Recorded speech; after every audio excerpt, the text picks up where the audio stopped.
বন্ধু, আপনার উম্মতের প্রত্যেকের আমলনামা আমি আপনার হাতে দেখাবো, আপনার হাতে, আপনার সামনে পেশ করব, আপনি দেখে কথা বলবেন। আমার কাছে সুপারিশ আপনি কইরেন, মানা নাই, কিন্তু আপনি দেখা করবেন।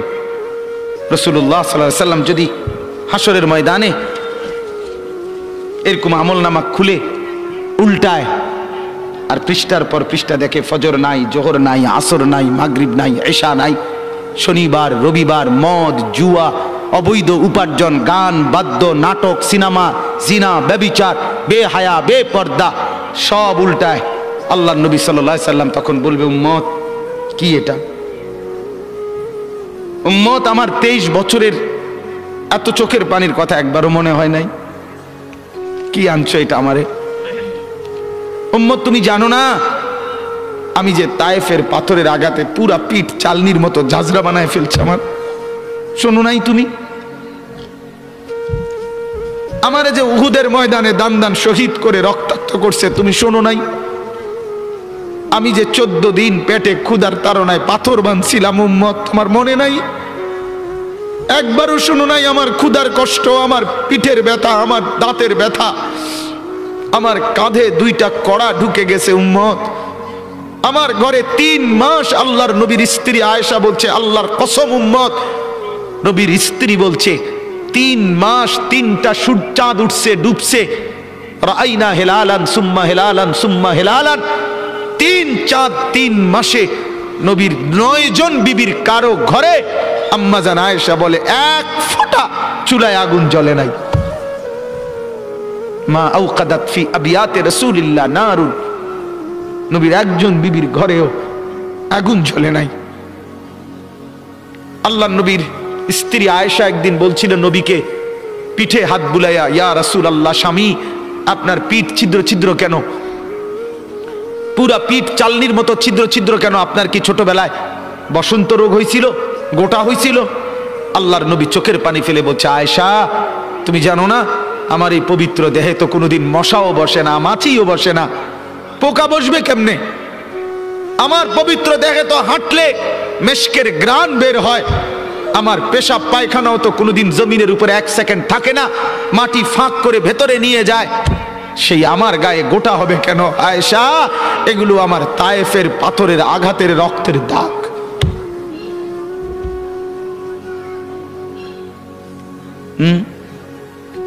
বলো না বাপ, কিছুই মনে হইল না?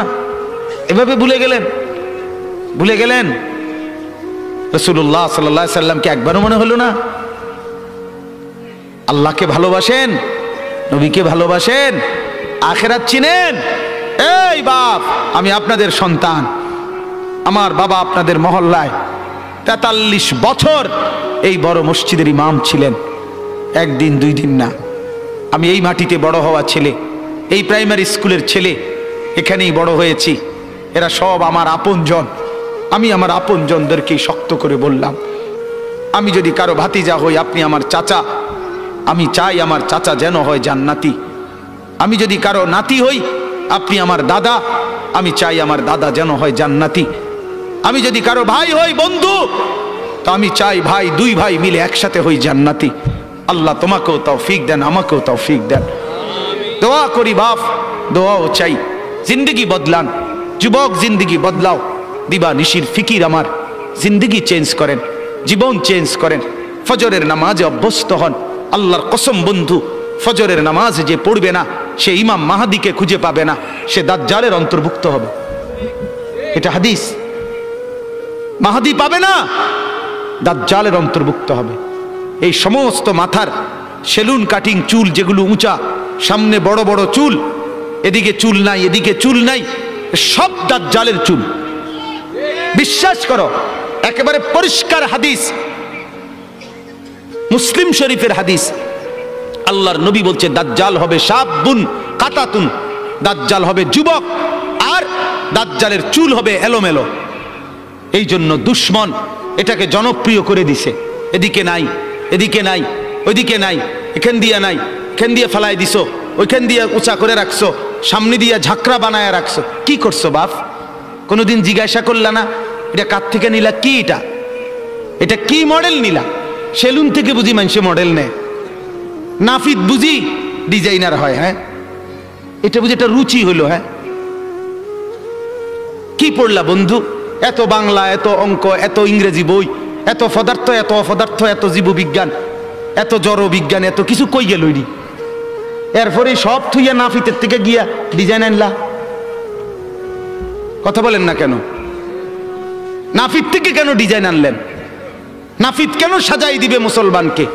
মুসলমানকে সাজাবে তো রাসূলুল্লাহ সাল্লাল্লাহু আলাইহি ওয়াসাল্লাম। এক সাহাবী বলছেন, নবী কেমন ছিল জানো? যার সারা অঙ্গ একসাথে দেখলে সবচেয়ে সুন্দর, প্রতি অঙ্গ আলাদা আলাদা দেখলেও সবচেয়ে সুন্দর।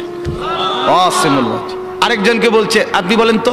আরেক সাহাবী বলছে, আমি বলি যে নবী ছিলেন এমন যাকে একবার দেখলে আবার দেখতে মন চায়, দ্বিতীয়বার দেখলে প্রথমবারের চাইতে আরো সুন্দর মনে হয়।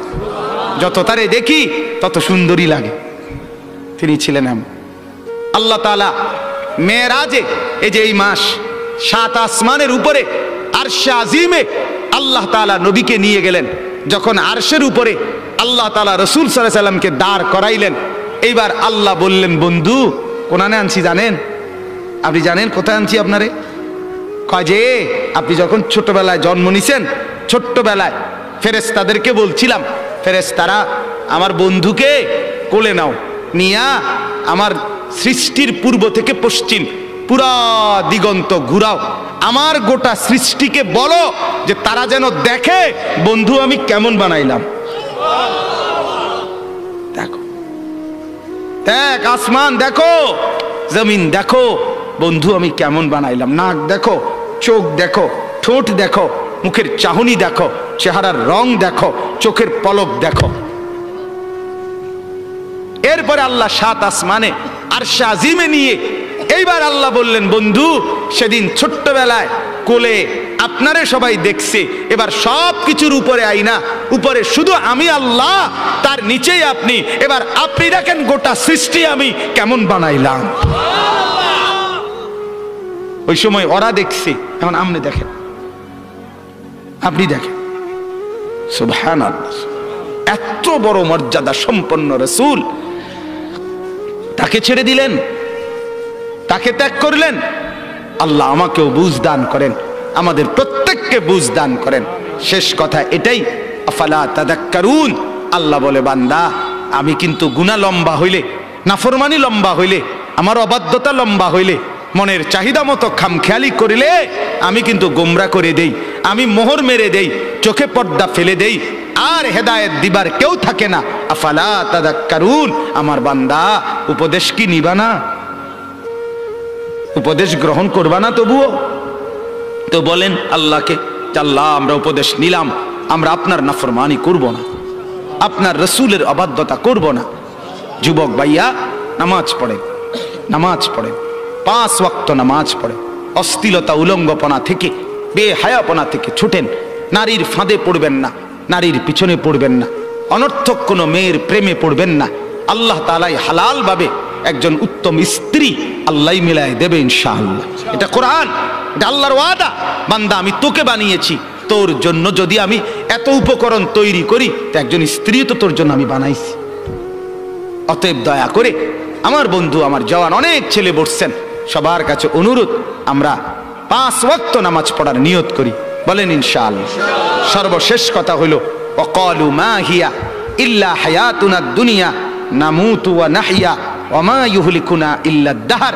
আল্লাহ বলে, যখন আমি কাউরে গোমরা করে দেই, মোহর মেরে দেই, চোখে পর্দা ফেলে দেই, আল্লাহ বলে, হে তখন কে রুমে জানুনি? আল্লাহ কহে, হে ওই রুম। সে তখন বলে, জীবন কেবলই এই দুনিয়াটা, কারণ তার তো আর কি নাই, হে সাইড মনো নাই। কথা বুঝেন নাই?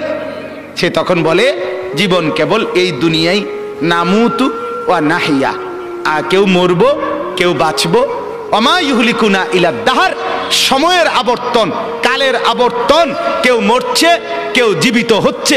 এখানে আলাদা কোনো স্রষ্টা, আলাদা কোনো তৈরিকারী, এটা কিছু নাই। কালের আবর্তনে, সময়ের আবর্তনে কেউ মরবে কেউ বাঁচবে। সময়ের আবর্তনে প্রথমে বান্দর থাকবে, ধীরে ধীরে মানুষ হয়ে যাবে। বাহ বাহ বাহ বাহ। যখন আল্লাহ ভুলে যায়, আখেরাত ভুলে যায়, তখন আমি যে একটু আগে বলছি যে পরকাল ভুলে গেলে, আল্লাহ ভুলে গেলে নিজেকেই ভুলে যায়, তখন গিয়া বান্দরে জিগায়, বান্দরের কাছে গিয়া জিগায়, এই যে ভাই বান্দর চাই দেখেন তো একটু আমারে চিনেননি? বান্দরে হ চিনছি তো, আপনি তো আমার লগে আসিলেন, আমরার লগে আপনি হেনে গেলেন কা? কয় এটাই তো আমি জিগাইতে আইছি, আমি তো আসিলাম আপনার লগে, আমি ওনে গেলাম কা? নাউযুবিল্লাহ, নাউযুবিল্লাহ। অতএব কোরআন থেকে বঞ্চিত হলে আখিরাত মিলে না, পরকাল মিলে না, আল্লাহকে আর খুঁজে পাওয়া যায় না, নিজের অস্তিত্ব ভুলে যায়। আল্লাহ বলেন ওমা লাহুম বিযালিকা মিন ইলম ইনহুম ইল্লা ইয়াযুন্নুন। আল্লাহ বলে মূলত এদের কোনো জ্ঞানই নাই, যারা দুনিয়াকে নিয়ে ব্যস্ত থাকে এরা মূর্খ, মূর্খ, নাদান, অজ্ঞ। ইনহুম ইল্লা ইয়াযুন্নুন, তারা নিজের খেয়াল খুশি মতো চলে, অনুসরণ করে, বলে। আল্লাহ বলেন মূলত জীবন বলা হয় দুনিয়া না আখিরাত। জীবন মূলত কি বলেন না? অতএব বাপ আপনাদের কাছে অনুরোধ, রাত গভীরে এতটুকুই কথা, মূল বক্তব্য দুইটা। একটা ছিল প্রথম বলছিলাম আল্লাহর কোরআন পড়বেন, বলেন ইনশাআল্লাহ, মনে আছে না কথাটা?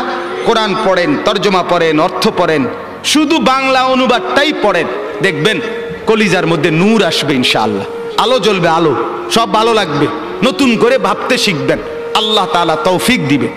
দুই, গুনার অনুসরণ করবেন না, নাফরমানি দীর্ঘদিন লম্বা করবেন না, নাফরমানি লম্বা করবেন না, মদ খাওয়া ছেড়ে দেন, জুয়া খেলা ছেড়ে দেন, গান বাদ্য ছেড়ে দেন, অশ্লীলতা ছেড়ে দেন, নাটক সিনেমা ছেড়ে দেন, নর্তকীর নাচ দেখা ছেড়ে দেন, উলঙ্গপনা ছেড়ে দেন, গান বাদ্য ড্যাকসেট বাজানো এগুলো বন্ধ করে দেন। যার ঘরে রঙিন টেলিভিশনে নর্তকী নাচে সেই নর্তকীর নাচ বন্ধ করে দেন। প্রত্যেকের হারাম রোজগার, সুদ, ঘুষ, অবৈধ ইনকাম এটা বন্ধ করে দেন। দুনিয়া অল্প অল্প অল্প। আল্লাহ তাআলা আমাদের প্রত্যেককে আখিরাতের প্রস্তুতি নেওয়ার তৌফিক দান করেন, বলেন আমিন। আমি আমার আব্বার জন্য দোয়া চাই, আমার আব্বা আপনাদের মাঝেই ছিলেন, আল্লাহ তাআলা যেন বাবার কবরকে নূরে নূরে ভরপুর করে দেন। আপনাদেরও যাদের বাবা নাই তাদের জন্য দোয়া করি। মা আমার অসুস্থ, হাসপাতালে ছিলেন 3 দিন, আজকে মাকে আনা হয়েছে বাসায়, তো মাও অসুস্থ, মার জন্য দোয়া করবেন। ভাই বেরাদর সহ আমরা সবাই আপনাদেরই সন্তান, আপনাদেরই কাছে বড় হওয়া। আল্লাহ তাআলা আমাদের সবাইকে আন্তরিকতা, মহব্বত, সম্পর্ক দান করেন। যেই ছেলেগুলো এই মাহফিলের ইন্তেজামের জন্য কষ্ট করেছে এরা আমাদেরই পরিচিত, আমার কাছে গেছে। আমি আজকে সত্যিকার অর্থে আমি কোনোভাবে, আমার আরো 2টা বয়ান ছিল মাগরিবের পর, আমি আরো 2টা মাহফিলে বয়ান করে এরপরে আসছি। মূলত আমি কোনোভাবেই মিলাইতে পারতেছিলাম না, কিন্তু আমার ছোট ভাই সহ এরা ছেলেরা এমন জাতা দিয়া ধরছে, আলহামদুলিল্লাহ আল্লাহই মিলাইছে। সব শুকর মালিকের। আল্লাহ তাআলা ছেলেদেরকে উত্তম বিনিময় দান করেন। এই মাহফিলখানা আল্লাহ তাআলা এই মাহফিলখানা কিয়ামত পর্যন্ত কায়েম দায়েম করে দেন। ছোট্ট পরিসরে কষ্ট হয়েছে অনেকের, বসতে দাঁড়াইয়া ছিলেন, আল্লাহ তাআলা প্রত্যেককে উত্তম বিনিময় দান করেন। হ্যাঁ, অনেকে ইন্তেকাল করেছে, প্রবাসে আছে, বিভিন্ন জন বিভিন্ন পেরেশানিতে দোয়া চাইছে। আমার এক বোন আমারে কিছুদিন বলছে আগে, এখনো বোন আছে বাসায়, তো বোন আমারে বলতেছে, ভাই এখনকার মানুষের 2 কথা সবসময় মনে রাখবি। আমি কই কি? এক, হয় ব্যস্ত নয় অসুস্থ। এই মেজোফা হয় ব্যস্ত নয় কি অসুস্থ। এই হইল বর্তমান মানুষের পরিচয়, হয় ব্যস্ত নয় অসুস্থ। আল্লাহ তাআলা আমাদের প্রত্যেককে ঈমান আমলের দৌলত দান করেন, সুস্থতার জীবন দান করেন। আমাদের শ্রদ্ধেয় আলহাজ হযরত সালামতুল্লাহ হাফেজ সাহেব দামাত বারাকাতুহুম, সেই আমার বাবা যাকে মহব্বত করতেন, আমরাও যাকে শ্রদ্ধা করি, মহব্বত করি, ছোটবেলায় মক্তবে পড়েছি হুজুরের কাছে। এবং আমার শ্রদ্ধেয় হাফেজ মুজিব সাহেব হুজুর অনেক অসুস্থ, সব সময় আমি কথা বলি হুজুরের সাথে, হুজুরের এলাকায়ও যাই মাহফিলে। আল্লাহ তাআলা যেন উনাকেও শিফা দান করে, সুস্থতা দান করে। আমার শ্রদ্ধেয় মাওলানা হাবিবুর রহমান আল ফরিদি, আল্লাহ তাআলা তাকেও যেন কবুল করে, উত্তম বিনিময় দান করে। আল্লাহ আপনাদের সবাইকে সুখে রাখুক, উত্তম বিনিময় দান করুক, আমিন।